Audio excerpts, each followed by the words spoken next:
Martell. Reading Rinkitink in Oz by L. Frank Baum.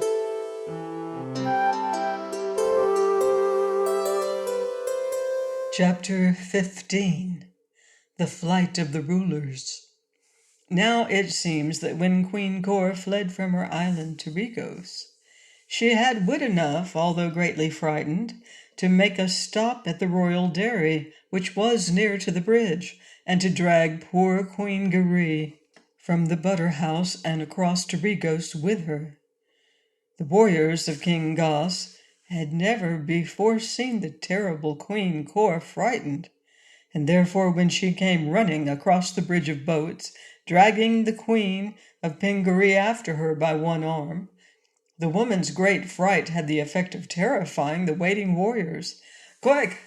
cried Kor, "destroy the bridge, or we are lost!" While the men were tearing away the bridge of boats, the queen ran up to the palace of Goss, where she met her husband. "That boy is a wizard," she gasped. "There's no standing against him." "Oh, have you discovered his magic at last?" replied Goss, laughing in her face. "Who now is the coward?" "Don't laugh," cried Queen Kor. "It is no laughing matter. Both our islands are as good as conquered, this very minute. What shall we do, Goss?" "Come in," he said, growing serious. "Let us talk it over." So they went into a room of the palace and talked long and earnestly. "The boy intends to liberate his father and mother and all the people of Pingaree, and to take them back to their island," said Kor. "He may also destroy our palaces and make us his slaves. I can see but one way, Goss, to prevent him from doing all this, whatever else he pleases to do." "What way is that?" asked King Goss. "We must take the boy's parents away from here as quickly as possible. I have with me the Queen of Pingaree, and you can run up to the mines and get the king. Then we will carry them away in a boat and hide them where the boy cannot find them with all his magic. We will use the king and queen of Pingaree as hostages, and send word to the boy wizard that if he does not go away from our islands and allow us to rule them undisturbed in our own way, we will put his father and mother to death. Also, we will say that as long as we are let alone, his parents will be safe, although safely hidden. I believe, Goss, that in this way we can compel the Prince Inga to obey us, for he seems very fond of his parents." "It isn't a bad idea," said Goss reflectively. "But where can we hide the king and queen so that the boy cannot find them?" "In the country of the Gnome King on the mainland away at the south," she replied.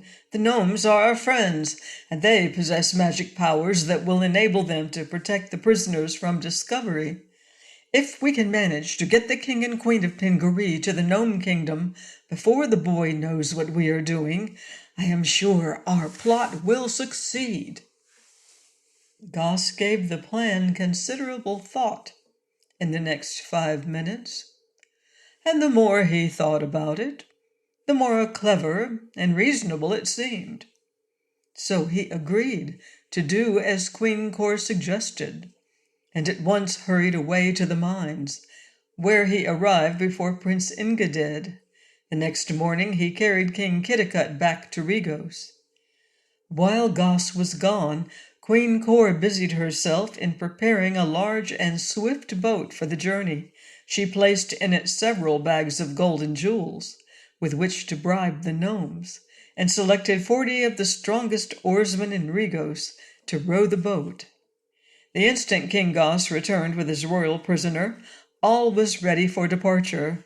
They quickly entered the boat with their 2 important captives, and without a word of explanation to any of their people, they commanded the oarsmen to start, and were soon out of sight upon the broad expanse of the Nonestic Ocean. Inga arrived at the city some hours later, and was much distressed when he learned that his father and mother had been spirited away from the islands. I shall follow them, of course, said the boy to Rinkitink, and if I cannot overtake them on the ocean, I will search the world over until I find them. But before I leave here, I must arrange to send our people back to Pingaree. Please join me next time for more exciting adventure in Rinkitink of Oz by L. Frank Baum. Goodbye for now. See you in Oz.